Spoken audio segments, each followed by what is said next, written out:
Okay guys, so tuloy natin yung video natin guys, no? 'Di ba? So dinagdagan natin ng expected results here. 'Di ba? Control S na natin, savings natin siya. Tapos asa na yung application natin? Okay, so refresh na natin guys, no? Okay, so halimbawa guys, lagay tayo ng pangalan natin. Halimbawa lang ano, walang age, no? Submit natin. So hindi na submit, no?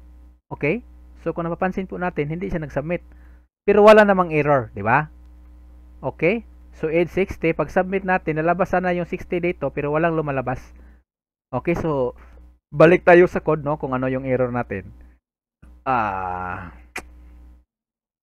So test input guys, no, walang error talaga pero hindi lumalabas. Okay na, goods na tayo.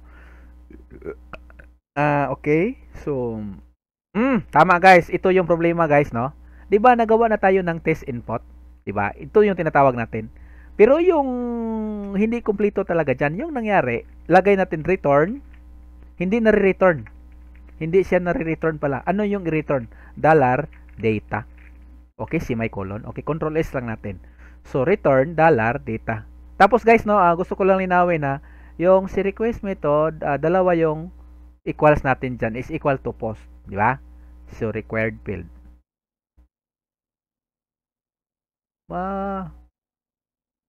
Name error. Email is required. Bakit?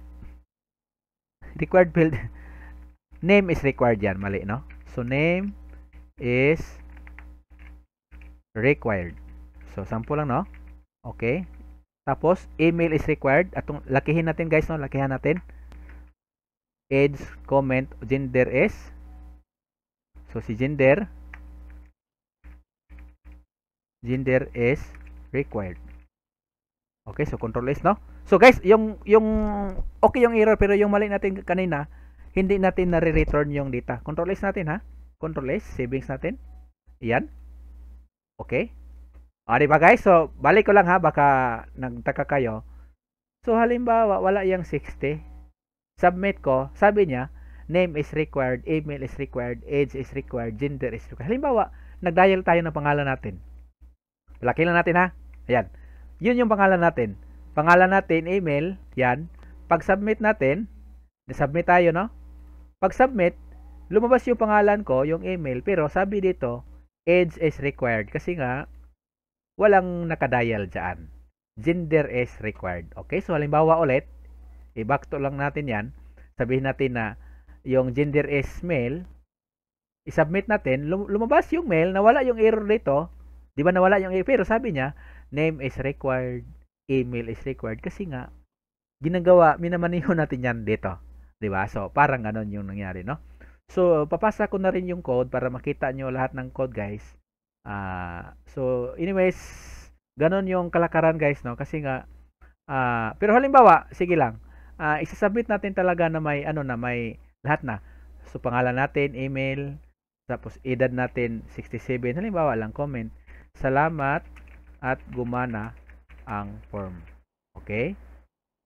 So, mail, submit natin. So, lumabas nga, no? Yan yung comment natin. Pangalan, edad, saka yung comment.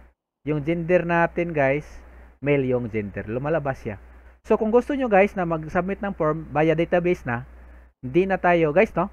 Reminder ko lang, yung PHP self, kasi nga, yung form natin, self-submitted siya. Pero kung gusto nyo talaga na magawa tayo ng video na yung MySQL talaga na pagka-submit dito, kailangan natin mag-connect ng database. Comment nyo lang guys, no? So pwede naman yan sa totoo lang. So ganito yung nangyari ito. Pero sa kaso dito, mano-mano, at least guys, ganito yung guys. Kung mapamiliar natin ito, kasi sa MySQL, parang ganon yung galawan. Nag-iba siya pero parang ganon yung galawan. Very good na kasi nga, itong code na yan guys, kung magkamali tayo dyan, hindi gagana. So halimbawa, PHP self tama. Halimbawa, yung denial ko dyan is PHP lang. Control S ko. Halimbawa, no? Okay? So, ano lang natin? Sanil? Hindi gagana siya, guys. 'Di ba pag submit, no? 'Di ba may mga error yan? So hindi na yan gagana kasi nga minali natin yung code. So, underscore ulit, self, lalabas na yan. Okay? So, ganun siya ka dali guys, no? At least practice lang naman, at least pwede na, no? Na kung basic lang na ano, lalabas na. Tapos tumutuno talaga, email is required kasi nga sa form guys, paano kung hindi siya nag-submit ng email? Dapat hindi yan masubmit rin. Di ba? So parang ganun. Kaya mayroon mga error dyan. Pero kung gusto nyo talaga, magawa tayo ng bagong video po na database basis po talaga, pwede yan ha. So anyways guys, salamat po sa panonood no. So dyan lang po nagtatapos yung atong video po. So papasa ko po yung code ha. Salamat.